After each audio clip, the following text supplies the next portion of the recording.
चले, तो time value of money का जो कंसेप्ट है वो आपने आई थिंक बिजनेस फाइनेंस में पढ़ा, फिर आपने फाइनेंशियल मैनेजमेंट में पढ़ा, और अब जो है आप लोग फाइनल कॉर्पोरेट फाइनेंस में इसको पढ़ेंगे।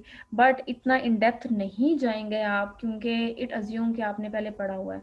बट जो बेसिक चीज़ें हैं इस कंसेप्ट को क्लियर करने की, वो मैं क्लियर करवाऊंगी, और फिर हम लोग मूव करेंगे कॉर्पोरेट फाइनेंस की तरफ। ठीक है, इसमें बेसिकली क्या है, टाइम वैल्यू ऑफ मनी है क्या, ठीक है, इसका बेसिक आइडिया कहाँ से जनरेट हुआ, उसके बारे में हम लोग डिस्कस करते हैं।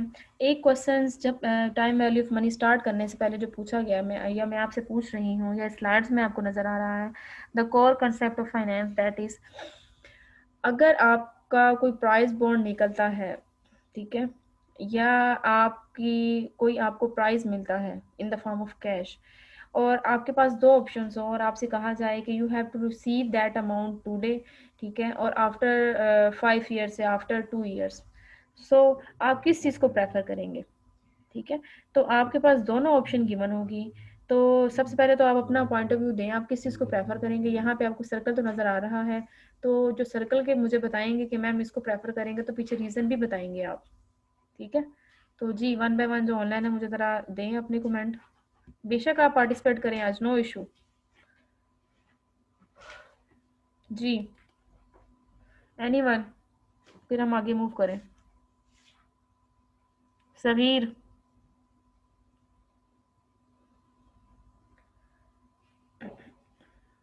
मंसूर। मैम सगीर भाई, यस मैम। जी जी, क्या कह रहे हो आप। सगीर सगीर भाई का माइक का इशू है, आई थिंक सो। अच्छा अच्छा, माइक है। लास्ट लेक्चर में भी वो नहीं बोले चलिए कोई मसला नहीं। लास्ट लेक्चर में थे सगीर, नहीं थे। थे मैम। नहीं, उनकी अटेंडेंस नहीं शो हो रही मेरे पास वजह, आपने मुझे। मैम आपके लेक्चर में नहीं, हमारा जो भी पीछे लेक्चर हुआ है मैम रूमा का, उसमें। अच्छा अच्छा, कोई बात नहीं, अगर वो लेक्चर अटेंड करें वही वही है ना फिर। अच्छा मुझे बताएं क्या कंसेप्ट होगा इसका, किस चीज़ को प्रेफर करेंगे आप। Ma'am receive $1 lakh now. अच्छा नाउ, नाउ को क्यों करेंगे प्रेफर आप। मैम प्रेजेंट की बात देखें ना, तो मतलब मेरा पॉइंट ऑफ व्यू ये है कि हमें अगर एक चीज मिलनी है हाँ हाँ, 5 सालों में मिलनी है, तब उसकी वैल्यू भी तो कम हो जानी है, करेंसी रेट ऊपर नीचे होगा, वैल्यू या in which term life of value. In the term of value कह सकते हैं, यस मैम। इसमें एक चीज़ मैं आपको थोड़ा सा नहीं आपने पार्टिसिपेट किया, अच्छी बात है, मैं थोड़ा सा इसको एलेबोरेट करती करती जाऊँ कि जैसे आपको मैंने एक कंसेप्ट दिया था क्लास में कि आपकी जो रुपये की वैल्यू, फॉर एग्जांपल $1 के अगेंस्ट आपकी जो वैल्यू 150 अज्यूम कर रहे हैं हम, ठीक है, 150 है। Yes ma'am. अगर आज आप ये 1 लाख ले लेते हैं, तो इट मीन्स आपकी जो प्राइस की वैल्यू, अक्सर देखा होगा हम कहते हैं आपको प्रॉपर्टी परचेज कर लें तो उसकी वैल्यू इंक्रीज होती जाती है, बट जो मनी की value with the passage of time decrease होती जाती है। बट अगर मैं कहूँ कि आपने किसी को 1000 रुपीज़ लोन दिया, और आपने 4 माह के बाद वो उससे वापस लेना है, तो जैसे ही आपने एक नोट न्यू वाला उसको दिया, ये 1000 है, मैंने एज इट इज़ वापस लेना है, तो अगर वो बंदा एज इट इज़ आपको वापस कर देता है, तो आप कहते हैं ठीक है, आपने आपने बोरो, उन्होंने मनी आपसे बोरो की थी, उन्होंने आपको रिटर्न कर दिया, नहीं। इट मीन्स आप आपके अकॉर्डिंग तो आपने मनी ले लिया, दैट्स ऑल, आपका जो मैटर था वो हल हो गया, नहीं। उससे क्या होगा कि आपने अगर 1000 आज दिया है, तो 4 माह के बाद जो आपकी मनी की वैल्यू टाइम के साथ साथ जो डिक्रीज हुई है, उसमें क्या क्या बेनिफिट है। अगर 1000 आज दी, तो 4 माह के बाद उसकी वैल्यू हो सकता है 926 हो, ठीक है ना। तो आप उसको कैलकुलेट नहीं करते, आप देखते हैं कि अमाउंट जो उसके ऊपर लिखी है, ठीक है। तो क्या बेसिकली क्या होती है, ये कह सकते हैं कि आप 500 रुपये जो आज है वो मैम 600 कम है, जो चीज़ 500 रुपये की जी, आज। लॉस में भी तब भी हो, क्योंकि अगर वैल्यू मनी की वैल्यू कम होगी तो लॉस तो तब भी होगा, लेकिन 5 साल बाद अगर देखा जाए तब तो बहुत ज्यादा डिफरेंस आ सकते हैं ना। हाँ, difference is that in term of के, जैसे हमने हमारी टाइम आईएमएफ से टाइम हमारी पीरियड बहुत गवर्नमेंट ने, ज्यादा है। हाँ हमारी गवर्नमेंट ने जो लोन लिया आईएमएफ से, वो जब लिया था तब मनी की वैल्यू इतनी डिक्रीज नहीं थी, ठीक है, तब लेते गए आप। लेकिन with the passage of time, जैसे डॉलर की प्राइसेस अप होती गई, हमारे जो इंटरेस्ट रेट हैं वो क्या बढ़ना स्टार्ट हो गए। तो इस तरह से बेसिक स्टार्ट हो गई, यस मैम। कुछ भी सरकमस्टांसेस हो सकते हैं, इन्फ्लेशन रेट, डॉलर की प्राइसेस में अप्स एंड डाउन हो सकते हैं। तो जो एक बेस्ट इन्वेस्टर होता है उसकी स्ट्रेटजी यही होती है, we have to receive amount that day, ठीक है। जो एक स्टॉक मार्केट या स्टॉक ट्रेडर होता है जो इन्वेस्टमेंट करता है मुख्तलिफ शेयर्स में, उसकी प्रेफरेंस यही होती है कि जो चीज़ आज मिल रही है, या जो अगर उसने प्रॉफिट को मैक्सिमाइज करना है, तो वो मुख्तलिफ किस्म के डेली बेसिस पे ओपनिंग प्राइसेस, एक स्टॉक ओपन कहाँ पे हो रहा है, प्राइसेस इन फ्यूचर एनालिसिस करने के बाद बढ़ सकती हैं, इकोनॉमी के हालात ये जा रहे हैं, इसको मैं फ़ौरन से बाय कर लूँ, ठीक है, तो इसकी प्राइसेस अप होने वाली हैं, इसको मैं फ़ौरन से सेल कर दूँ, इसकी प्राइसेस डाउन होने के चांसेस हैं। तो एट द स्पॉट, ठीक है, जो एक इन्वेस्टर है, जो बेस्ट इन्वेस्टर है, वही कंसिडर्ड होता है that he has to take action at the spot whenever they see और गेनिंग अ प्रॉफिट, ठीक है। तो ये इसका बेसिक यस मैम। है। हम लोग जब आगे जाते हैं हम इसके बारे में थोड़ा सा मजीद एलेबोरेट करते हैं, फिर मैं न्यूमेरिकल्स की तरफ भी आऊँगी आपकी। Time value of money basically है कि in simple term the concept implies that money today is always better than money tomorrow, वही बात जो हमने डिस्कस की ऊपर वाले एग्जांपल की। उसके बाद अगर हम बात करें कि time why time is exist in when we have discuss about money, जब हम मनी के बारे में डिस्कस करते हैं तो टाइम का हम लोग डिस्कस क्यों करते हैं, टाइम वैल्यू को डिस्कस क्यों करते हैं। जैसे मैंने आपसे कहा, एक तो आप लोग अपने फ्यूचर के रिस्क को मिनिमाइज करने के लिए क्या करते हैं, आप प्रेफर करते हैं कि जो चीज़ आज मिल रही है वो आज ले लो, ठीक है। Risk and uncertain future always involve some risk, especially in respect of cash inflows of the company as they are highly uncontrollable. Second, जैसे आपसे मैंने बात की इन्फ्लेशन की, ठीक है, इन्फ्लेशन रेट के अप होने से आपकी डॉलर वैल्यू जो है वो क्या करती है, वो मूव करती है, डॉलर की वैल्यू की इंक्रीज करने से आपका क्या होती है, जो रुपीज़ की जो वैल्यू है वो क्या हो जाती है, डिक्रीज हो जाती है फॉर फ्यूचर परस्पेक्टिव। उसके बाद कंजम्पशन, जैसे ही आपके पास पैसा आता है तो आपकी फर्स्ट प्रेफरेंस यही होती है, अगर आप सेविंग करते रहें, बैंक में करते रहें, आप ना बैंक से निकलवाएं, ठीक है, आपकी ज़रूरियात ज़िंदगी बढ़ती जा रही हैं, आपको मुख्तलिफ किस्म की डिफ़िकल्टीज़ का सामना है, तो आपका करें, जैसे ही आप मनी निकलवाते हैं बैंक से एट द स्पॉट, तो आपकी वो मतलब कंजम्पशन आपकी जो है वो स्टार्ट हो जाती है, आपकी फर्स्ट प्रेफरेंस यही होती है जो ज़रूरत की चीज़ें वो परचेज कर ली जाए, ठीक है। तो इससे इसका ये एक फ़ायदा होता है टाइम वैल्यू ऑफ मनी का। दूसरा क्या है, इन्वेस्टमेंट अपॉर्चुनिटीज़, अगर आपने 1000 जो प्राइस या 1 लाख आपको प्राइस मिला, आज रिसीव कर लेते हैं आप, मे बी आप क्या करें, आप वो जो 1 लाख है वो इन्वेस्टमेंट कर दें किसी और बेटर अपॉर्चुनिटीज़ में और वहाँ से हायर प्रॉफिट अर्न कर लें आप, ठीक है। इसकी मैं एक एग्जांपल देती हूँ, पीएचडी के मैंने अभी लास्ट क्लास में भी बच्चों को जब मैंने फाइनेंशियल मैनेजमेंट पढ़ाई थी तो मैं डिस्कस कर रही थी कि एक बच्चा है, उसने 2012 में पीएचडी स्टार्ट की, दो बच्चे हैं, दोनों क्लास वालों से 12 में स्टार्ट की, एक ने जो थी वो 15 में कंप्लीट कर ली, 15 में कंप्लीट करने के बाद वो मार्केट में आ गया, मार्केट में यूनिवर्सिटीज़ की रैंकिंग में बैठ गए, basically both for my teachers, ठीक है। तो क्या हुआ कि उन्होंने जब वो मार्केट में आने के बाद, now the teachers which is done their PhD in 2015, now he is the associate professor, ठीक है, university of Lahore, but the other one is still doing their PhD, देख लें 2012 से लेके अब 2020, लास्ट पॉइंट जिसे कहा जाता है, इसके बाद आपको एक्सटेंड टाइम भी नहीं दिया जाएगा, तो उसमें वो शामिल हो चुके हैं। अगर वो अब उनकी कंप्लीट हुई है, वो मार्केट में आते हैं, तो अंदाज़ा लगाएं कि 3 साल वो, फिर आगे उनको जो फ्रेंड थे जिन टीचर्स ने 15 में की थी, उनके आगे स्टूडेंट्स मार्केट में आ गए, तो मार्केट वैल्यू क्या होना शुरू होगी, डाउन शुरू होगी। अगर वो अपने टाइम को सेव कर लेते, एट द स्पॉट उसको परफॉर्म कर लेते, तो वो मार्केट में जो अंदाज़ा लगाएं कि जो उनके फ्रेंड 2015 में अपॉइंट हुए as a lecturer, as assistant professor, अब वो वहाँ पे 1.5 लाख रुपया, 2 लाख रुपये पर मंथ अगर वो ले रहे हैं, तो पर मंथ के हिसाब से वो 1.5-2 लाख रुपया, 2,50,000, ठीक, आप इसको मल्टीप्लाई करें ज़रा, इसको इसके साथ 1 ईयर के साथ, तो जो जिस उनके क्लास फेलोज ने नहीं की कंप्लीट, तो उन्होंने तो अपने अपने पैसे का नुकसान किया, ठीक है, जितना उनको अर्न कर लेना चाहिए था उतनी वो पीछे आ गए, ठीक है, ऊपर से उनको डबल फीसिस पे करनी पड़ी। तो टाइम जो है, टाइम के साथ साथ अगर चीज़ों को मैनेज कर लेते हैं तो अपनी जो मनी की वैल्यू है ना, उसको आप क्या कर सकते हैं, सिक्योर कर सकते हैं, ठीक है। तो कहीं भी किसी भी कंसेप्ट के साथ जब इंटरलिंक करने लगे, तो अगर आपके पास एक ऑप्शन हो कि आपके पास आप हम आपसे पैसे कम लेंगे और आप क्या करें, आप पीएचडी यहाँ पे कर लें, ठीक है, और एक तरफ आप जा रहे हैं, वो आपसे कह रहे हैं हम आपको 3 साल में पीएचडी कराते हैं, कह रहे हैं हम 6 सालों में करवाते हैं, 6 साल वाले कह रहे हैं हम आपसे पैसे कम लेंगे, 3 साल वाले कह रहे हैं हम आपसे पैसे ज़्यादा लेंगे, तो आप किसको प्रेफर करेंगे, आप करेंगे 3 साल वालों को, ठीक है। बेशक मनी तो आप दे रहे हैं बट टाइम सेव कर रहे हैं मनी के साथ साथ, ठीक है। इन फ्यूचर जब आप जल्दी मार्केट में आएंगे, आप उस अपने टाइम को, उस मनी को रिकवर कर लेंगे। तो हर एक प्रोस्पेक्ट में आप फाइनेंस के साथ लिंक किया करें, मनी के साथ लिंक करेंगे टाइम वैल्यू को, और फिर आप जो है इन्वेस्टमेंट्स में मूव करेंगे। इंपॉर्टेंस इसकी क्या है, यहाँ पे इसकी जो इंपॉर्टेंस है, सबसे पहले ये क्या करते हैं, कैश इनफ्लोज और कैश आउटफ्लोज कितने आ रहे हैं उसका आप जो है ये एस्टिमेट करता है टाइम वैल्यू ऑफ मनी। और जो मेजर इसका जो इम्प्लीकेशंस होती है वो होती है कैपिटल बजटिंग प्रोसेस में, ठीक है। वो हम लोग आपका कंप्लीट एक चैप्टर्स है इस बुक में, उसमें हम लोग कंप्लीट स्ट्रेटजी टेक्निक्स पढ़ेंगे बजटिंग प्रोसेस के बारे में कि बजटिंग है क्या, किस तरह से की जाती है, उसकी क्या इम्प्लीकेशन है, उसमें भी आपका टाइम वैल्यू ऑफ मनी का जिक्र आएगा। उसके बाद प्रेजेंट और फ्यूचर वैल्यूज की कैलकुलेशंस के बारे में डिस्कस करेंगे। नेक्स्ट सेक्शन हमारा इंटरेस्ट रेट के बारे में। इंटरेस्ट रेट के बारे में है कि आपने फॉर एग्जांपल एग्जांपल मैं आपको बाद देती हूँ, हमने बाद में देती हूँ, हमने न्यूमेरिकल्स करने हैं, यहाँ पे हम लोग बात कर लेते हैं। एक minute, just a minute. Numerical की बात करते हैं। इंटरेस्ट रेट तीन तरह के होते हैं, एक सिंपल इंटरेस्ट होता है, एक कंपाउंड इंटरेस्ट होता है, एक इफेक्टिव इंटरेस्ट होता है। आपने पहले ऑलरेडी पढ़ा होगा।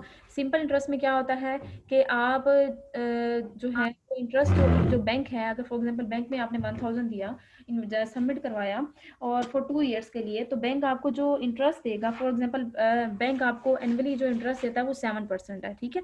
2 इयर्स के लिए जो बैंक आपको इंटरेस्ट देगा on the basis of your principal amount. अगर आपने 1000 इन्वेस्ट किया तो 1000 पे आपको बैंक जो है 1000 अमाउंट के ऊपर 7%, 7 को मल्टीप्लाई करेगा 2 के साथ। उसका क्या फार्मूला है वो मैं आगे आपको बताती हूँ। और सिंपल इसमें डिफरेंस यही है कि सिंपल इंटरेस्ट में जो बैंक आपको पे करता है on the basis of your principal amount that you have submitted, ठीक है। बट कंपाउंडिंग में क्या होता है, कंपाउंडिंग में इसके अपोजिट होता है। कंपाउंडिंग में आप ये कह लें कि कंपाउंडिंग में आपने 2 इयर्स अगर है तो 2 इयर्स में से आपने एक साल के लिए दोनों दोनों पीरियड्स को अलग अलग बेशक आप कर लें। 1 इयर्स की आप पहले कैलकुलेट करें। 1 इयर्स का आपने 1000 पर 7% लिया। 1 इयर्स के लिए आपके पास जो इंटरेस्ट रेट आया वो आया 70, ठीक है। अभी सिर्फ समझे, न्यूमेरिकल आगे आएंगे फिर मैं आपको इन डेप्थ समझाऊंगी जरा इसको। 70 आपके पास आ गया आपका इंटरेस्ट रेट। आपने 1000 में 70 प्लस किया, 1070 आ गया। उसका फिर 1070 जो आपके पास अमाउंट नेट बचेगी after adding the interest rate, 1000 में 70 ऐड करोगे आप, 1070 फिर उसके ऊपर आप जो है 7%। तो कंपाउंडिंग में क्या होता है कि आप क्या करते हो, आप प्रिंसिपल अमाउंट पर इंटरेस्ट कैलकुलेट नहीं करते, बट आप after adding the interest amount, then जो प्रिंसिपल अमाउंट पे नहीं, after adding the interest amount जो आपके पास अमाउंट आती है उसके बाद फर्दर पीरियड्स पे आप उनके ऊपर इंटरेस्ट रेट अप्लाई करते हैं, ठीक है। अब इनमें बेनिफिट क्या होता है कि हम सिंपल इंटरेस्ट अगर अप्लाई कर रहे हैं या ह्यूमन साइकोलॉजी है कि हम सिंपलिसिटी की तरफ जाते हैं, वो वे हमें ज्यादा आसान लगता है। मैम आवाज रिपीट होके बहुत ज्यादा आ रही है। बच्चे मैं आई थिंक आपके माइक का इशू होगा या आपके इंटरनेट का इशू होगा। किसी और को मेरी आवाज डबलिंग में आ रही है, मुझे बताइएगा। नो मैम मुझे नहीं आ रही। जैद अपने माइक को मुझे आ जरा, रही मैम। हाँ जैद उमर आप बच्चे अपने या प्लेस थोड़ी चेंज करो तो, या फिर आपने माइक को चेक करो जरा।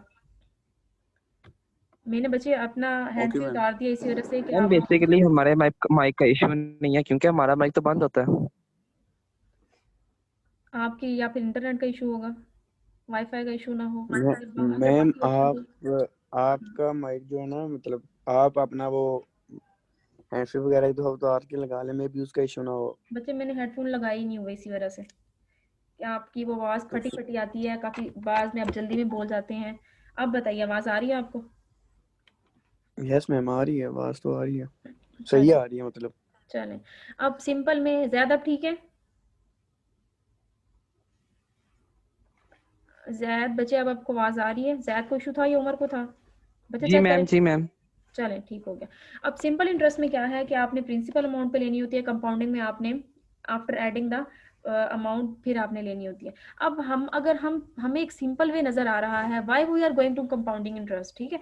तो इसमें डिफरेंस क्या होता है कि जब एक चीज़ मैंने मेडिकल करवाऊंगी आपको आइडिया होगा कि अगर आपने 1000 बैंक में सबमिट करवाया 7% पे 2 इयर्स के लिए, आपको 2 इयर्स का जो इंटरेस्ट सिंपल इंटरेस्ट के थ्रू आप जो कैलकुलेट कर रहे हैं आपको रिसीव हो रहा है 1140, मींस 140 आपको इंटरेस्ट रिसीव हुआ 2 इयर्स का। लेकिन जब कंपाउंडिंग में आप करते हैं ना तो आप देखेंगे अमाउंट में डिफरेंस होगा। जब आप एक पेन शॉप पे जाते हैं, एक पेन परचेज करते हैं 20 का, वही पेन जब आप बल्क में परचेज कर लेते हैं 20 पेन, तो वही पेन आपको 80 रुपीज़ का पड़ जाता है, 18 का पड़ जाता है, 18 का। तो इसी तरह से ये होता है कि जब आप सिंपल इंटरेस्ट में कैलकुलेट करते हैं, आपके पास अमाउंट अगर 140 आ रही है 2 इयर्स की, कंपाउंडिंग करते हैं मे बी वो 145 आए, मे बी वो 150 आ जाए, तो आपको जो है अमाउंट एज कम्पेयर टू कुछ ज़्यादा मिल जाती है, ठीक है। तो आप प्रेफर करते हैं आप कंपाउंडिंग इंटरेस्ट की तरफ जाएं। जो भी लेटेस्ट टेक्निक्स आती जाती है, फर्स्ट जैसे किसी ने फिंगर पकड़ी आपकी, आपको करना सिखाया, आहिस्ता से फिर क्या होता है आपको हाथ पकड़ के चलना, फिर आहिस्ता से आप विदाउट हाथ के चलना शुरू कर देते हैं। जैसे बच्चों को ग्रूमिंग में जब वो न्यू बर्न बेबी होता है उनको हम सिखाते हैं चलना, तो इसी तरह से यहाँ फाइनेंस में भी होता है कि जैसे ही कोई टेक्निक्स फाइनेंस में देख लें, सोशल साइंस की किसी भी आप फील्ड में देख लें, कि जैसे ही कोई एक टेक्निक्स आती है, बेसिक्स बताई जाती हैं, उसके बाद उसमें इंक्रीज या इन्हेंसमेंट होती रहती है साथ साथ। जैसे कि हम थेरी में हम लोग मुख्तलिफ किस्म की कर रहे होते हैं, एक पर्सन है, एक साइंटिस्ट ने एक थेरी दे दी, एक सेकंड पर्सन ने उसको क्रिटिसाइज किया, थर्ड पर्सन ने उसको चैलेंज किया, फिर उसमें इन्हांसमेंट हुई। इसी तरह से जितने भी मेथड हैं या टेक्निक्स हैं जिनको यूज़ करते हुए हम लोग अपनी अर्निंग्स को, अपने प्रॉफिट को मैक्सिमाइज कर सकते हैं, बेसिकली हम भी उन्हीं टेक्निक्स को फॉलो करते हुए मजीद एडवांसमेंट जो टेक्निक्स है उसकी तरफ मूव करते हैं। उसके बाद है effective interest rate. Effective interest rate क्या है? और इसमें बेसिकली हम लोग करते हैं जो कंपाउंडिंग तो होती है, बट वो at a different interest rate होती है। जो हमें अमाउंट होती है वो सेम नहीं, बाज़ में मिल रही होती है, हो सकता है 1 ईयर में 6% हो, फिर 4% हो, फिर 3% हो। तो उस सिनेरियो में हम क्या करेंगे, किस तरह से डील करेंगे, which one is beneficial for us, ठीक है, और which is suitable for us. तो हम वो कंपैरिजन करते हैं न्यूमेरिकल को देखते हुए। तो हम वन बाय वन मूव करते हैं आगे। आपको जो जो जिसको जहाँ पे इशू आएगा, मैं तेज़ बोल रही हूँ, मुझे वहीं पे स्टॉप करिएगा। किसी को समझने में इशू हो, न्यूमेरिकल में इशू हो, डायरेक्ट क्वेश्चंस करें। और सगीर अगर आप बोल नहीं सकते हो, माइक में इशू हो, तो बेशक आप चैट बॉक्स में राइट कर सकते हो, ठीक है। या किसी और को इशू आ रहा है बोलने में, तो वो चैट पे राइट कर सकता है। अच्छा, अब यहाँ पे देखें सिंपल इंटरेस्ट का जो फार्मूला है, principal amount interest rate calculate का जो फार्मूला होता है, प्रिंसिपल अमाउंट को आप जो रेट गिवन होता है उसको मल्टीप्लाई करते हैं नंबर ऑफ पीरियड के साथ, एन नंबर ऑफ पीरियड के साथ, ठीक है। अब यहाँ पे एक एग्जांपल है आपके पास, assume that you have to deposit, जैसे मैं आपको एग्जांपल दे रही थी, अब ये आप प्रैक्टिकली देख लें। 1000 रुपीज़ आपने सबमिट करवाया बैंक में, और बैंक उसके अल्टरनेट आपको 7% इंटरेस्ट रेट जो है वो पे कर रहा है फॉर 2 ईयर्स के लिए। तो what is the accumulated interest eight the end of second year? Second year के एंड पे कितना आपको अक्यूमुलेटेड इंटरेस्ट रिसीव हुआ? I am not telling you या आस्किंग यू कि आप मुझे बताएं कि eight the end of period आप कितनी अमाउंट रिसीव करेंगे। अमाउंट की बात नहीं करेंगे, आप यहाँ पे इंटरेस्ट की बात करेंगे, ठीक है। तो आपने 1000 का क्या लिया, 7% और फिर 2 से मल्टीप्लाई किया। डिफरेंस क्या है सिंपल और कंपाउंडिंग में? यहाँ पे आप 1000 के ऊपर ले रहे हैं, ठीक है, 1000 जो आपकी डिसाइडेड है, जबकि कंपाउंडिंग में यहाँ पे 1000 नहीं होता, ठीक है। कंपाउंडिंग का मेथड क्या है, किस तरह से वो हम आगे मूव करते हैं? फिलहाल सिंपल पे आप रहते हैं कि 1000 का आपने 7% लिया 2 ईयर्स के लिए, तो आपके पास अमाउंट आ गई 140। तो अगर जो इंटरेस्ट की अमाउंट, ठीक है, एक्यूमुलेटेड इंटरेस्ट कितना आ गया, अगर मैं कहूँ कि total amount received after 2 years after adding the interest, तो आप क्या कहेंगे? टोटल अमाउंट थी 1000 में आपने ऐड किया 140, तो आपके पास अमाउंट आएगी 1140, ठीक है। अगर यही चीज मैं 11,040 1140 यस मैम। यस।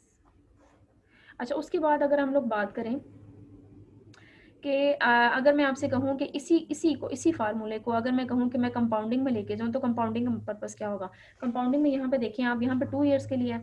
इसी फार्मूले को अगर मैं पहले 1000 करूँ, 0.07 करूँ 7% पे, और यहाँ पे मैं 1 लिख लूँ। 1 लिखा, लिखने के बाद यहाँ पे मेरे पास जो इंटरेस्ट की अमाउंट आ गई फॉर अज्यूम, बल्कि आएगी 70 आपके पास, ठीक है। फिर आप इसी तरह से क्या करेंगे, सेकंड टाइम फिर ये फार्मूला लगाएंगे, 1000 में आप 70 को ऐड कर लेंगे, 1070 हो गया। अब वन यहाँ पे 1000 की जगह आप लिख लेंगे 1070, प्रिंसिपल अमाउंट आपकी चेंज हो जाएगी, ठीक है।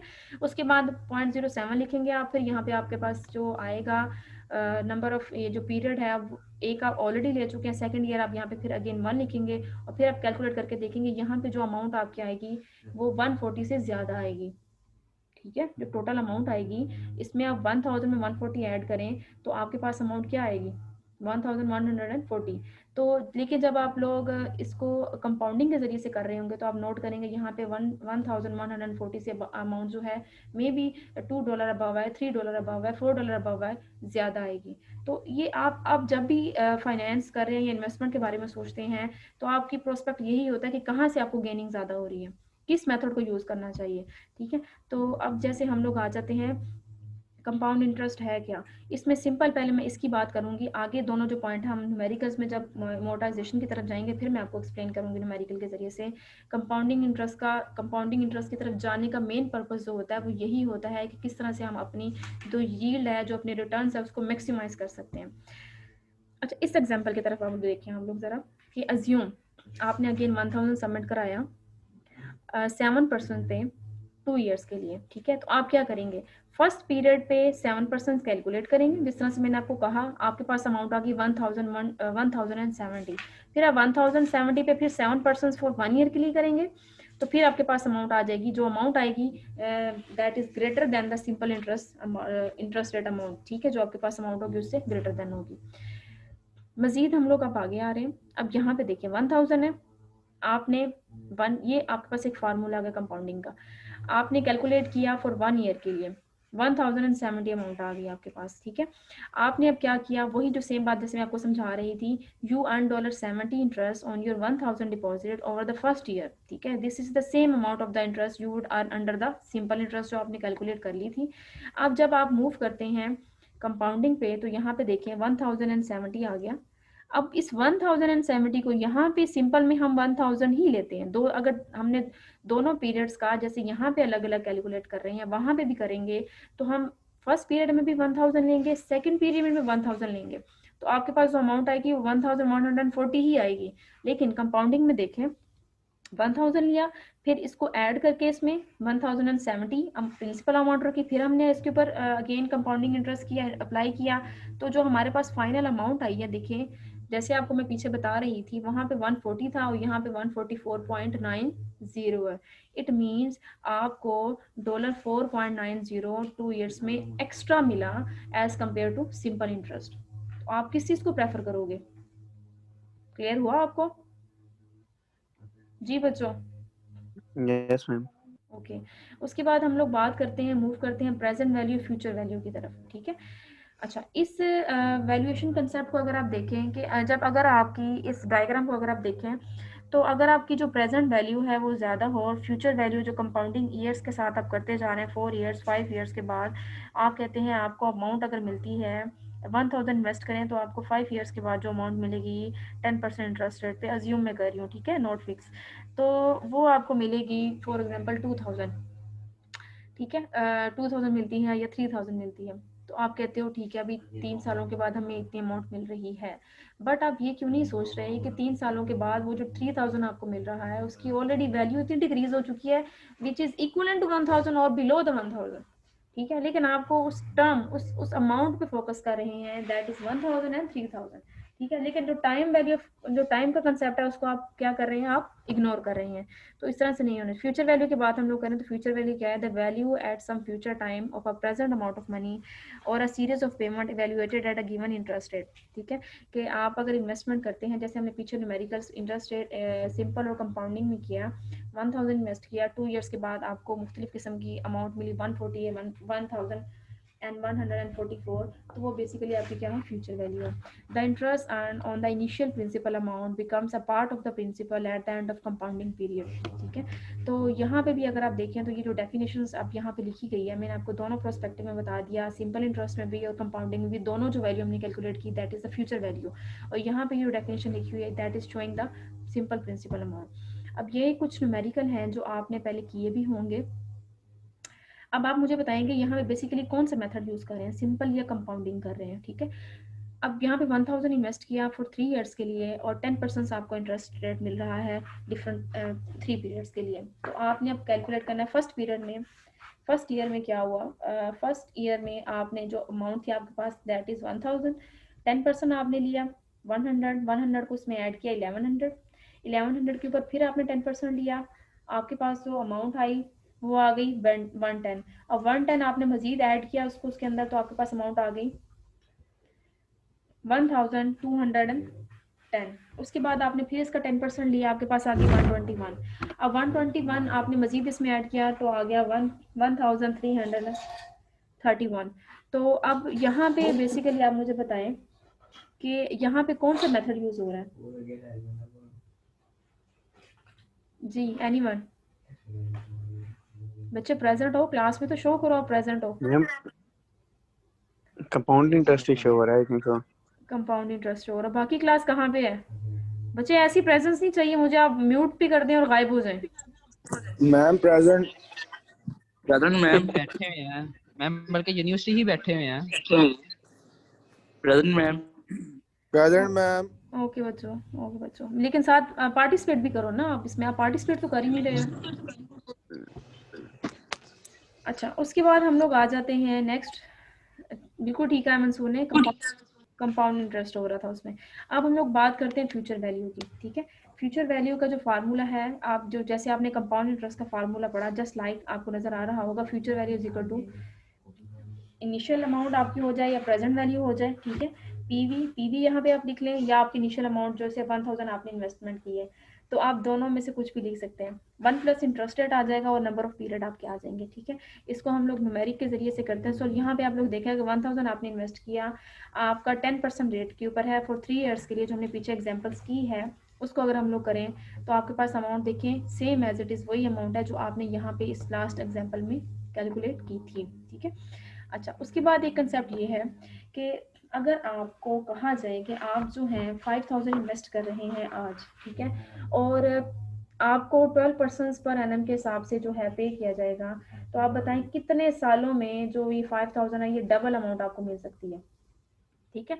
तो कितने सालों में मिलेगी, ये किस तरह से बताएंगे? मीन्स अगर टाइम मिसिंग हो, आपको बताया गया हो कि जो ये 5000 है, ये 5000 आज आप इन्वेस्ट कर रहे हैं 12% पर एनम के हिसाब से आपको इसका इंटरेस्ट मिलेगा, तो आप बताएं कि आप इस अमाउंट की, फॉर एग्जांपल एक कस्टमर ही पूछता है डबल कितने सालों में मिलेगा, टाइम मिसिंग है, तो इसके लिए एक सेट रूल है, that is called rule of 72। तो रूल ऑफ 72 के अकॉर्डिंग आप क्या करते हैं कि जितनी भी परसेंटेज दी होती है, आप 72 को डिवाइड करते हैं उतनी परसेंटेज पे, ठीक है। फॉर एग्जांपल यहाँ पे 12% है, तो 72 को डिवाइड करेंगे 12% पे, और एक अमाउंट, एक टाइम, एक लिमिट आ जाएगी आपके पास, दैट इज द आंसर, कि इतने टाइम पीरियड में एक एस्टिमेटेड टाइम मिल जाता है आपको कि इतने टाइम में आप अपनी मनी को रिकवर कर सकते हैं, डबल कर सकते हैं, ठीक है। ओके, अब यहाँ पे हम लोग आगे मूव करते हैं। यहाँ पे अगर आप देखें, quick, how long does it take to double $5,000 at a compound rate of 12% per annum? Approximately year of double 72 को आप डिवाइड करेंगे इंटरेस्ट रेट, जैसे कि पिछले एग्जांपल्स में गिवन था 12%, आपने डिवाइड किया और आपके पास आंसर आ गया 6 ईयर, ठीक है। बट एक्चुअल टाइम जो अप्रोक्सीमेटली टाइम उनकी तरफ से गिवन था, ड्यू टू सम आप कह लें कि down payment eight the spot, बाज़ दफ़ा कोई भी चीज़ आप परचेज करते हैं तो क्या होता है, आप डाउन पेमेंट करते थे, डाउन पेमेंट से क्या होता है, आपको डिस्काउंट मिल जाता है इन फ्यूचर इंस्टॉलमेंट में, कितने ईयर्स में आपको जो है आपकी अमाउंट की डबल मिलेगी। तो इस वजह से आप कह सकते हैं कि 6.12 ईयर्स में आपको, या आप बाज़ दफ़ा डाउन पेमेंट आपने 50 की करनी थी, आप 24 की कर देते हैं, तो आपको कुछ टाइम पीरियड अबव जो है ना आपको वो पे करना पड़ता है। तो एग्जैक्ट जो होगी एक एस्टिमेशन आपको मिल जाता है कि टाइम कितना होगा, ठीक है। सेम एज इट इज़ अगर हम लोग डिस्कस करें प्रेजेंट वैल्यू के बारे में, जैसे हमने जब इस चैप्टर को स्टार्ट किया था तो आपके पास ऑप्शंस थी कि हम टुडे को प्रेफर करेंगे या आफ्टर 10 ईयर्स करेंगे। तो जिस तरह से मैंने आपको एग्जांपल दिया कि 1000 अगर आपको मिल रहा है आज और आपसे कहा जा रहा है 10 सालों के बाद आपको 3000 मिलेगा, तो 10 सालों के बाद हो सकता है उस 3000 की वैल्यू आपकी 1000 से भी कम हो, ठीक है। तो you have to prefer today, ठीक है। बेस्ट इन्वेस्टर्स वही होता है कि जो टुडे वैल्यू को प्रेफर करता है, ना कि after focus on the futures value, ठीक है। तो यहाँ पे आप एग्जांपल देखें कि आपने अगर 8% पे आपको रिटर्न हो 1000 आपसे कहा जा रहा है आज आप रिसीव कर लें, तो नीचे देखें प्रेजेंट वैल्यू कैलकुलेट की हुई है आपके पास, present value in future time period, ठीक है, 8% पर एनम पे फ्यूचर 10 ईयर्स में आपको जो मिलेगी दैट इज 926, ठीक है।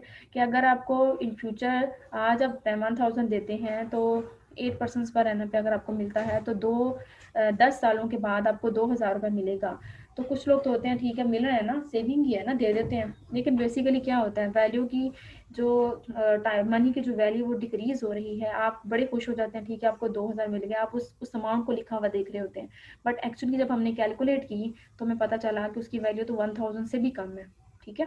तो इस तरह से टाइम का जो कंसर्न है, जो एक जिससे हम कहा जाए कि विदाउट टाइम कैलकुलेशंस हम चीज़ों को क्या करते हैं, उनकी फिजिकल क्वांटिटी को देखते हुए हम कहते हैं that is good that is bad, तो इस तरह से नहीं होना चाहिए। फाइनेंस के प्रोस्पेक्टिव में आपको बहुत से बैकग्राउंड देखने पड़ते हैं जिसकी बेस पे आप क्या करते हैं, इन्वेस्टमेंट करते हैं, ठीक है। उसके बाद हम लोग बात करते हैं टाइप्स ऑफ एन्युटी की। जी यहाँ तक किसी को इशू है तो मुझसे डिस्कस करें, फिर हम फर्दर मूव करेंगे। जी बच्चों करें मूव। Yes ma'am. जी मैम। अच्छा, यहाँ तक जो बच्चे आपने कर लिया उसके बाद मैं आपको कुछ न्यूमेरिकल्स दूंगी प्रैक्टिकली करने के लिए, और प्रैक्टिकली न्यूमेरिकल्स तो मैंने आपको देने, आपके पास जो बुक है आपकी कॉर्पोरेट फाइनेंस उसमें न्यूमेरिकल गिवन है, ठीक है। अब आप क्या करेंगे, आप उन न्यूमेरिकल्स की प्रैक्टिस करेंगे जो आपकी असाइनमेंट्स है। आप वो सब बच्चे वर्ड की फॉर्म में, ठीक है, नोट रजिस्टर पे करके स्नैपशॉट नहीं भेजेंगे। अब आप फाइनल ईयर में मूव कर रहे हैं तो आप वर्ड के ऊपर वो टाइप करेंगे।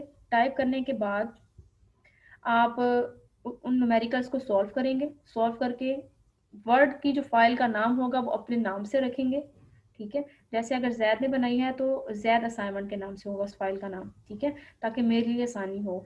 और वो सारे पूरी क्लास जो है वो शिफ्ट करेंगी, वो अपनी जो है सेंड करेगी असाइनमेंट जैद को, और एक जैद आप मुझे एक फोल्डर के अंदर मुझे फॉरवर्ड करेंगे। और इसकी जो डेडलाइन है वो आपकी मंडे तक की है, मंडे मॉर्निंग 10 AM तक की, ठीक है। अच्छा, हम आगे मूव करते हैं। Types of enmity. Types of enmity दो तरह की होती है, एक ऑर्डिनरी एनमिटी होती है, एक एनमिटी ड्यू होती है। एनमिटी होती है, एनमिटी बेसिकली होती है series of equal payment occurring over a specified number of adjustment period. कि आपने फॉर एग्जांपल किसी से 5000 लोन ले लिया और आपने उनसे कहा कि आप जो हैं ये 5000 लोन 5 ईयर्स में पे बैक करेंगे आपको for in the installment of 1000 की फॉर्म में आप कहते हैं, ठीक है। तो आप इक्वल पेमेंट इक्वल सीरीज एक बना लेते हैं, ठीक है। तो इसी तरह से इसकी दो कैटेगरीज हैं, ऑर्डिनरी एनमिटी और एनमिटी ड्यू। ऑर्डिनरी ड्यू में अगर आप बात करें तो जैसे कि आपकी यूनिवर्सिटीज़ हैं, जैसे कि स्कूल्स होते हैं बच्चों के, जैसे कि अकेडमीज के, आप मंथ के स्टार्ट में फ़ीस सबमिट करवाते हैं, ठीक है। मंथ के स्टार्ट में फ़ीस सबमिट कराते हैं, फिर आप अदर पढ़ रहे होते हैं, बाकी काम कर रहे होते हैं। जबकि एनमिटी ऑर्डिनरी एनमिटी क्या होता है कि जिसमें आप लोग क्या करते हैं, आप लोग पहले अपनी सर्विसेज प्रोवाइड करते हैं, उसके बाद आपको सैलरी मिलती है, उसकी सैलरी। जब आप स्कूल्स में एज ए टीचर्स को अगर लें तो टीचर्स पूरा मंथ पढ़ाती हैं, उसके बाद नेक्स्ट मंथ उनको सैलरी मिलती है। मीन्स टू से 1 मंथ उनका होल्ड होता है यूनिवर्सिटीज़ के पास, स्कूल्स के पास। जबकि आप बात करें स्टूडेंट्स के पॉइंट ऑफ व्यू से करें तो स्टूडेंट्स बिफोर क्लास स्टार्टिंग वो अपनी फ़ीस सबमिट कराते हैं, then they are allowed to sitting in the class.